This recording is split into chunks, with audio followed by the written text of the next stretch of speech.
సామెతల గ్రంథము 3వ అధ్యాయము.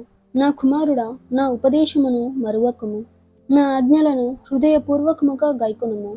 అవి దీర్ఘాయువును సుఖజీవముతో గడుచు సంవత్సరములను శాంతిని నీకు కలుగజేయును.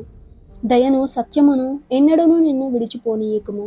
వాటిని కంఠభూషణముగా ధరించుకొనుము. నీ హృదయమును పలక మీద వాటిని వ్రాసుకొనుము. అప్పుడు దేవుని దృష్టియందును మానవుల దృష్టియందును నీవు దయనుంది మంచివాడవని అనిపించుకొందువు. నీ స్వబుద్ధిని ఆధారము చేసుకొనక నీ పూర్ణ హృదయముతో యెహోవా యందు నమ్మిక ఉంచుము. నీ ప్రవర్తన అంతటి యందు ఆయన అధికారమునకు ఒప్పుకొనుము. అప్పుడు ఆయన నీ త్రోవలను సరళము చేయును. నేను జ్ఞానిని గదా అని నీవు అనుకొనవద్దు. యెహోవా యందు భయభక్తులు కలిగి చిడతనము విడిచిపెట్టుము. అప్పుడు నీ దేహమునకు ఆరోగ్యమును నీ ఎముకలకు సత్తువయు కలుగును. నీ రాబడి అంతటిలో ప్రథమ ఫలమును నీ ఆస్తిలో భాగమును ఇచ్చి యెహోవాను ఘనపరచుము. అప్పుడు నీ కోట్లలో ధాన్యము సమృద్ధిగా నుండును. నీ గాను గలలో నుండి క్రొత్త ద్రాక్షారసము పైకి పొరలి పారును. నా కుమారుడా, యెహోవా శిక్షను తృణీకరింపవద్దు, ఆయన గద్దింపునకు విసుకవద్దు. తండ్రి తనకు ఇష్టుడైన కుమారుని గద్దించు రీతిగా యెహోవా తాను ప్రేమించిన వారిని గద్దించును. జ్ఞానము సంపాదించిన వాడు ధన్యుడు, వివేచన కలిగిన నరుడు ధన్యుడు. వెండి సంపాదించుట కంటే జ్ఞానము సంపాదించుట మేలు, అపరంజ సంపాదించుట కంటే జ్ఞాన లాభము నొందుట మేలు. పగడముల కంటే అది ప్రియమైనది. నీ ఇష్ట వస్తువులన్నీ దానితో సమానములు కావు. దాని కుడి చేతిలో దీర్ఘాయువును దాని ఎడమ చేతిలో ధన ఘనతలు ఉన్నవి. దాని మార్గములు రమ్య మార్గములు, దాని త్రోవలన్నీ క్షేమకరములు.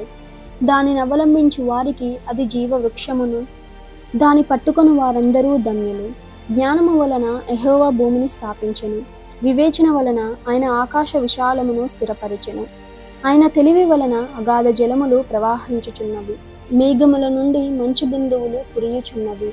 నా కుమారుడా, లెస్సైన జ్ఞానమును వివేచనను భద్రము చేసుకును. వాటిని నీ కన్నుల ఎదుట నుండి తొలగిపోనీయకము. అవి నీకు జీవముగాను నీ మెడకు అలంకారముగాను ఉండును. అప్పుడు నీ మార్గమును నీవు సురక్షితముగా నడిచెదవు. నీ పాదము ఎప్పుడునూ త్రొట్టిల్లదు. పండుకొనినప్పుడు నీవు భయపడవు.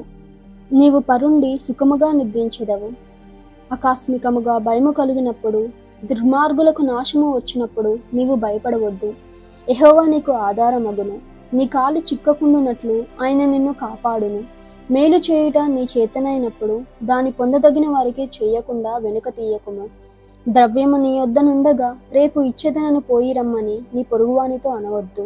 నీ పొరుగువారు నీ యొద్ద నిర్భయముగా నివసించినప్పుడు వానికి అపకారము కల్పింపవద్దు. నీకు హాని చేయని వానితో నిర్నిమిత్తముగా జగడమాడవద్దు. బలాత్కారము చేయువాని చూచి మత్సరపడకము. వాడు చేయు క్రియలను ఏమాత్రము చేయబోరవద్దు. కుటిల వర్తనుడు యెహోవాకు అసహ్యుడు, యథార్థవంతులకు ఆయన తోడుగా నుండును. భక్తిహీనుల ఇంటి మీదికి యెహోవా శాపము వచ్చును.